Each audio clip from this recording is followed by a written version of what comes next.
کلمہ طیبہ کی فضیلت اتنی بلند ہے، کلمہ پاک کی جو عظمت ہے اتنی بلند ہے، اس پاک بہن میں آج یہ بہت بڑی پیاری حدیث ہے۔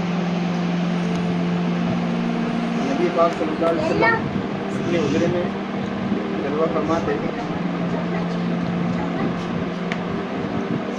اور اکثر سرکار دو عالم صلی اللہ علیہ وسلم ایک جن کے لیے دعا کرتے تھے، اس شخص کا نام تھا دھائیہ کلبی، حضرت دھائیہ کلبی۔ ان کے حق میں اکثر دعائیں کیا کرتے تھے کہ مولا کریم ان کو ایمان کی ضرورت سے ایمان کی ضرورت ادا کرے، اکثر ان کے حق میں دعائیں کرتے تھے کہ اللہ ان کے دل کو پھیر دے اور ان کو ایمان والا بنا، دعائیں اکثر کیا کرتا تھا حضرت دھائیہ کلبی رضی اللہ تعالیٰ۔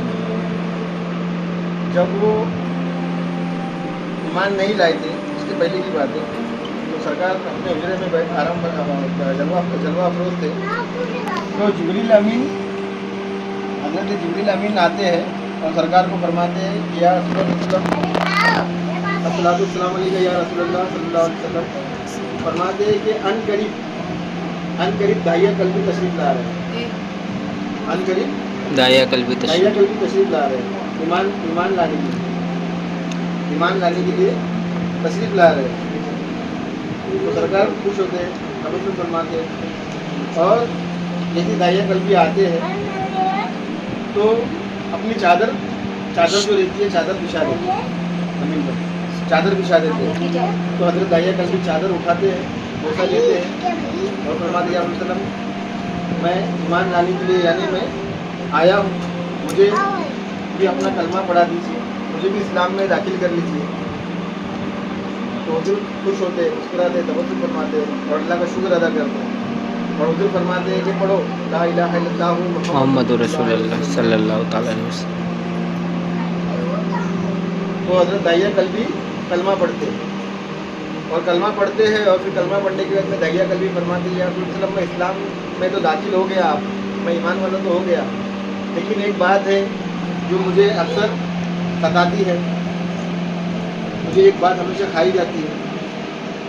تو سرکار فرماتے ہیں کیا بات ہے دھائیہ کلبی؟ تو فرماتے ہیں کہ یا رسول اللہ کیا میں نے اسلام قبول کیا تو کیا میرے گناہ معاف ہو گئے؟ کیا میرے گناہ معاف ہو گئے؟ تو سرکار فرماتے ہیں یقیناً اللہ تعالیٰ کی قدرت وسیع ہے، اللہ تعالیٰ کا کرم وسیع ہے، وہ معاف کرنے والا ہے، وہ غفور الرحیم ہے۔ اگر تم نے اسلام قبول کیا ہے تو یقیناً اللہ غفور الرحیم معاف کرنے والا ہے۔ تو دھائیہ کلبی فرماتے ہیں کہ یا رسول اللہ صلی اللہ علیہ وسلم میں نے ایسا گناہ کیا ہوں شاید اس کی معافی ہو۔ تو حضور فرماتے ہیں تم نے ایسا کیا کیا ایسا کیا تم سے خطا ہو؟ تو حضرت دھائیہ کلبی فرماتے ہیں کہ میں نے اپنے ہی قبیلے کے اپنے ہی خاندان کی 70 بچیوں کو زندہ دفن کیا، 70 بچے، کیونکہ وہ قبیلے کے سردار تھے، کئی قبیلوں کے وہ سردار تھے۔ تو قبیلوں کے سردار ہونے کی خاطر حضور اکرم صلی اللہ علیہ وسلم ہمارے پیارے نبی صلی اللہ علیہ وسلم ان کے حق میں دعا کیوں فرماتے تھے ایمان لانے کے لیے؟ تو پہلے عرب میں ایسا رواج تھا کہ اگر سردار نے اسلام قبول کیا تو سارے قبیلے والے اسلام قبول کریں گے، کیونکہ وہ سردار کو فالو کریں گے نا، جیسا ہمارے سردار کریں گے ویسا ہم کو بھی کرنا ہے۔ تو حضور اکثر ان کے حق میں دعا اس لیے فرماتے تھے کہ ان کے ایک کے ایمان لانے سے کئی ہزار ایمان لے کر آئے، اور اللہ نے وہ دعا قبول کیا۔ لیکن جب حضور نے یہ بات جب سنے دھائیہ کلبی کی کہ انہوں نے اپنے ہی خاندان کے 70 بچیوں کو زندہ دفن کیے، کیونکہ عرب کی سرزمین پر اس وقت یہ رواج تھا کہ اگر بچی پیدا ہوتی تھی تو ان کو کیا کرتے تھے؟